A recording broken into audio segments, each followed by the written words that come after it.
విలువైన పదవిని మీరు దుర్వినియోగం చేసుకుంటే ఇక మిమ్మల్ని దేవుడు కూడా బాగు చేయలేడు.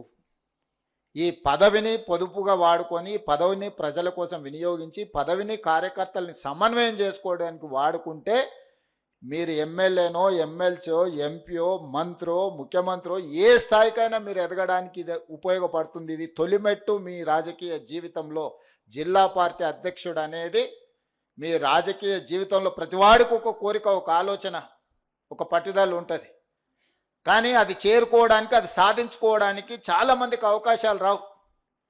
ఈరోజు మీ జిల్లాలోనే ఎంతమంది పోటీపడి ఉంటారో మీకే తెలుసు. మరి అంతమందిలోకి వెళ్ళి పార్టీ మీకు అవకాశం ఇచ్చిందంటే సంపూర్ణమైన విశ్వాసం మీ మీద పెట్టుకున్నది పార్టీ. మీరు ఆ విశ్వాసాన్ని దెబ్బతీయకండి.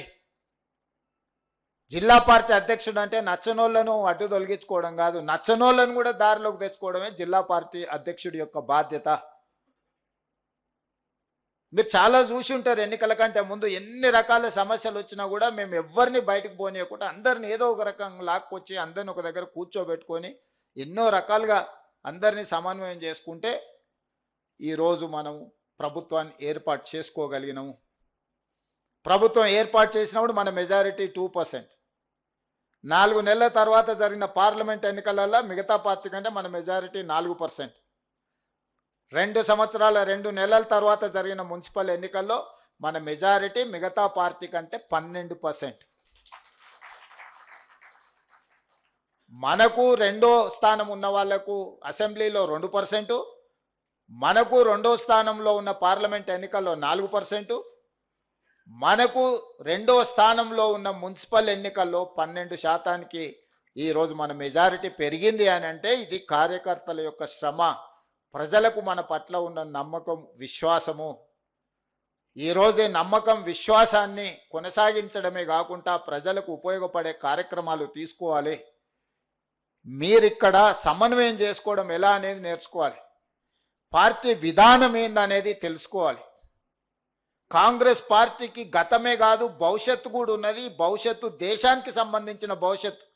ఈ దేశంలో కాంగ్రెస్ని, ఈ దేశాన్ని విడదీసి చూడలేము. ఈ దేశం యొక్క ఆత్మనే కాంగ్రెస్ పార్టీ. ఈ దేశం యొక్క ఆత్మను దెబ్బతీయాలని ఈరోజు భారతీయ జనతా పార్టీ లాంటి పార్టీలు కుట్ర చేస్తున్నాయి. అది అంత ఆషామాషి విషయం కాదు. ఈరోజు పార్లమెంట్లో రాహుల్ గాంధీ గారిని మాట్లాడనివ్వకపోయినా, గాంధీ కుటుంబాన్ని అవమానించే విధంగా మాట్లాడినా, గాంధీ కుటుంబాన్ని అవినీతి ఆరోపణలతో ఈరోజు బీజేపీ అవమానించాలనే ప్రయత్నం చేస్తుంది. ఉండడానికి సొంత ఇల్లు లేని, దేశం కోసం 3 తరాలు ప్రాణాలు ఇచ్చిన గాంధీ కుటుంబానికి డబ్బులు ఒక లెక్కనా? కాంగ్రెస్ పార్టీ కార్యకర్తలు నిజంగానే వాళ్ళకి డబ్బులు కావాలనుకుంటే ఈ కాంగ్రెస్ పార్టీ కార్యకర్తలు పోగేస్తే కూడా ఓ 10,000 కోట్ల రూపాయలు జమ అయితే గాంధీ కుటుంబానికి ఇవ్వడానికి. మనమందరం గాంధీ కుటుంబానికి ఒకవేళ ఆర్థిక అవసరాలు ఉన్నాయి అని అంటే తలా ఓ చెయ్యి వేస్తే తెలంగాణ నుంచి ఒక 1000 కోట్లు పోగేసి ఇవ్వగలిగిన శక్తి ఈరోజు కాంగ్రెస్ పార్టీ కార్యకర్తలకు ఉన్నది. ఉండడానికి సొంత ఇల్లు లేదు. రాహుల్ గాంధీ గారిని పార్లమెంట్ సభ్యత్వం రద్దు చేసినప్పుడు, ఇల్లు ఖాళీ చేయించినప్పుడు రాహుల్ గాంధీ గారికి ఎక్కడికి వెళ్ళి ఉండాలనో అర్థం కాల. చివరికి వాళ్ళ అమ్మ దగ్గరికి 10 జన్పత్లో పోయి ఉన్నాడు. ఇల్లే లేని రాహుల్ గాంధీ గారికి డబ్బులు అవసరమా? 3 తరాలు దేశం కోసం ప్రాణాలు ఇచ్చిన గాంధీ కుటుంబానికి డబ్బులు అవసరం ఉన్నాయా? ప్రాణాలే లెక్క చేయకుండా దేశం కోసం త్యాగం చేసిన వాళ్ళకు ఎవరి దగ్గరైనా డబ్బులు తీసుకునే అవసరం ఉందా? అయినా ఆ కుటుంబాన్ని అవమానించాలని, ఆ కుటుంబాన్ని రాజకీయాలలో అడ్డు తొలగించుకోవాలని, గాంధీ కుటుంబం రాజకీయాలలో ఉన్నంత కాలం ఈ దేశం ఐక్యంగా ఉంటుంది. దేశంలో దళితులకు, గిరిజనులకు, బలహీన వర్గాలకు, మైనారిటీలకి గొంతుకై గాంధీ కుటుంబం మాట్లాడుతుంది. కాబట్టి ఆ పేదల గొంతును నొక్కేయాలని ఈరోజు కుట్ర జరుగుతుంది. ఈ కుట్రలన్నిటిని కూడా అర్థం చేసుకొని మనము తిప్పికొట్టాల్సిన బాధ్యత మన అందరి మీద ఉన్నది. ఈరోజు జిల్లా పార్టీ అధ్యక్షులుగా మీ మీద ఉన్నది.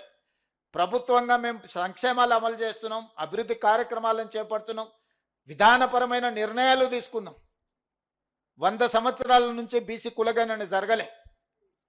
బ్రిటిషర్స్ ఉన్నప్పుడు జరిగితే స్వతంత్రం వచ్చిన 75 సంవత్సరాల్లో కూడా ఏ రాష్ట్రము, ఈ దేశము కులగణన చెయ్యలేదు. 100 సంవత్సరాల జటిలమైన సమస్యకు తెలంగాణ రాష్ట్ర ప్రభుత్వం జనగణనతో పాటు కులగణన చేసి ఈ దేశానికి ఆదర్శంగా తెలంగాణ రాష్ట్ర ప్రభుత్వం నిలబడ్డది. 40 సంవత్సరాల నుంచి మాదిగ ఉపకులాల వర్గీకరణ మీద ఎన్నో పోరాటాలు జరిగి సుప్రీంకోర్టు ఆదేశాలు ఇచ్చిన అమలు జరగకపోతే ఏబిసిడి వర్గీకరణ మాదిగ ఉపకులాలలో అమలు చేసి తెలంగాణ రాష్ట్రం దేశానికి నెంబర్ 1గా నిలబడ్డది. ఇవన్నీ కూడా మన సక్సెస్ స్టోరీస్. అంటే సంక్షేమం ఇల్లో పెన్షనో లేకపోతే స్కూల్ ఫీజులో ఇవే కాదు, సామాజిక రుగ్మతలైన సమస్యల్ని మనం పరిష్కరించినము, వర్గీకరణ చేసినాము, కులగణన చేసినాము. 42% బీసీలకు స్థానిక సంస్థలలో మనం రిజర్వేషన్లు ఇస్తామంటే సర్పంచులలో 49.83% సర్పంచులను చేసినాము. మున్సిపల్లో 63% ఓబీసీలను ఇవాళ మనం కౌన్సిలర్లుగా, కార్పొరేటర్లుగా, మున్సిపల్ చైర్పర్సన్స్గా చేసినాం. ఇవన్నీ ఎలా సాధ్యమైనాయి అంటే కాంగ్రెస్ పార్టీ ఉండడం వల్లనే సాధ్యమైనవి.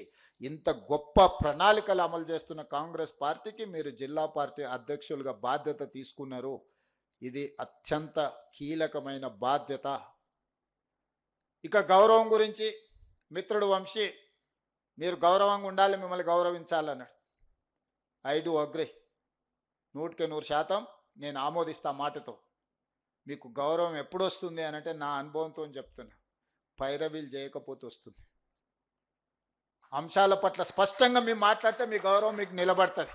మీరు చిన్న పైరవీలు వెనకాల తిరిగినారు అనుకో, మీరు జిల్లా పార్టీ అధ్యక్షులుగా కాకుండా పైరవకారులుగా మీకు ఎప్పుడైతే ముద్ర పడుతుందో అప్పుడు మీరు అందరికీ చులుకాన లోకు అవుతారు. Obligations are obliged. ప్రజా సమస్యల్ని మీరు ఎమ్మెల్యేలకు కానీ, ఎంపీలకు కానీ, మంత్రులకు కానీ, ముఖ్యమంత్రి కూడా తీసుకొచ్చి చెప్పి పరిష్కరించవచ్చు. అవి ప్రజా సమస్యల పరిష్కారంగా ఉండాలి తప్ప పైరవీలుగా కనిపించకూడదు. మీరు పైరవీలకు ఎప్పుడైతే జిల్లా పార్టీ అధ్యక్షులు దూరంగా ఉంటారో గౌరవం అదే నడుచుకుంటూ వస్తుంది. మీకు గౌరవం ఎక్కడికి పోదు. గౌరవం ఆటోమేటిక్గా మీరు పైరవీలు మానేసి ప్రజా సమస్యల్ని ప్రస్తావించి ప్రజా సమస్యల్ని ప్రభుత్వం దృష్టికి తీసుకొచ్చి ఉన్నతాధికారుల దృష్టికి తీసుకొచ్చినప్పుడు ఆటోమేటిక్గా మీరు వస్తే ఎవరైనా మిమ్మల్ని గౌరవిస్తారు, మీకు మర్యాద ఇస్తారు, మీరు చెప్పింది చేస్తారు. ఎప్పుడైతే మీరు